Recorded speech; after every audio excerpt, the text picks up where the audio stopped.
కురారం మాలక్ష్మి నీకు సాటి అంటూ పట్టు చీర తెచ్చి బయట చుట్టమన్నాడు. సోమారం జామురాతిరి తెల్ల చీర తెచ్చి మల్లె పూల కాపడాలు పెట్టమన్నాడు.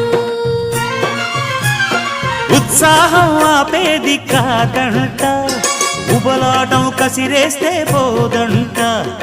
ఉయ్యాల జంపాల కథలోనే కొట్టే ఉద్యోగం రాదంట.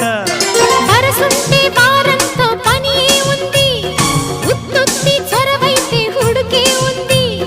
మళ్ళీ కావాలన్న మనసు ఉన్నది. వామ్మో ఏం పిల్లది, ఎంత మాటన్నది. బాగున్నది కోడే ఈడన్నది. సిగ్గుల పురి చెక్కిలి తనకుంది అంది.